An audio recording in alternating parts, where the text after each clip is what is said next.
Bueno, lo primero que hay que decir es que en general los alimentos muestran la inflación verdadera, porque después el promedio tiene todos los componentes que de alguna manera u otra están controlados o necesitan algún tipo de autorización del gobierno para poder aumentar. Servicios públicos, prepagas, combustibles que de alguna manera terminaron congelados. Entonces, la verdad es que alimentos, ropa y calzados y otros rubros son la inflación de verdad. Después, el promedio está un poco anclado en todo eso que de alguna manera suele estar controlado, congelado de alguna manera, pero que cabe aclarar que no es que no suben, sino que tarde o temprano van a generar más inflación, o sea, se posterga ese efecto simplemente. Esa es la primera cuestión. Después lo de la carne, es cierto, la carne durante agosto subió de manera significativa.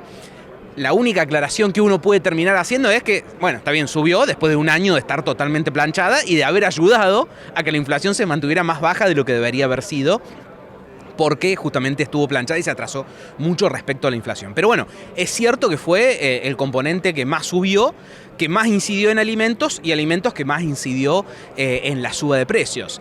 Pero de ninguna manera podríamos estar explicando la inflación por lo que pasó en alimentos, sino que lo que tenemos en el fondo es este proceso de inercia inflacionaria, desconfianza, incertidumbre, pérdida de valor del peso que cada vez se profundiza más, con un gasto público que en lugar de retraerse se acelera en un contexto totalmente volátil. Así que ese es el origen real, ¿no?, de todo este problema de precios, porque si vos me decís, bueno, lo único que subió en la economía fue la carne o los alimentos, podemos hacer otras discusiones, pero si todo subió y esto subió un poco más, porque en realidad te está mostrando el termómetro real, es otra discusión. Y el problema, discúlpame me extienda, es que ya llegamos, a ver, agosto fue la inflación más alta en términos mensuales de los últimos 32 años, desde la salida de la hiper. Y estamos con la inflación interanual también más alta desde la salida de la hiper.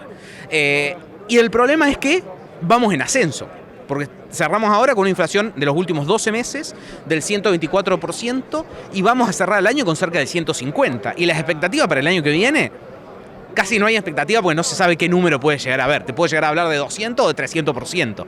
Entonces el problema es ese, que el escenario hacia adelante resulta aún más complejo de lo que estamos viendo hoy. Es como apretar el acelerador cuando tenemos una curva en U con el precipicio al lado, porque estamos en esa situación. O sea, estamos en una situación borde que, si somos lo suficientemente irresponsables, vamos a una hiper sin escalas, ¿no? Entonces, esto es acelerar en una curva en U con el precipicio al lado. Es una irresponsabilidad total.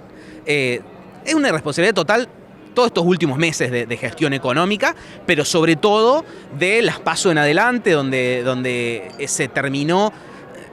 Uno veía alguna intención de no desbandarse tanto, por lo menos, pero de las PASO en adelante, esa mínima intención, ese mínimo corset que se podría haber puesto el ministro de Economía como para que no se desbande tanto la economía, se liberó totalmente.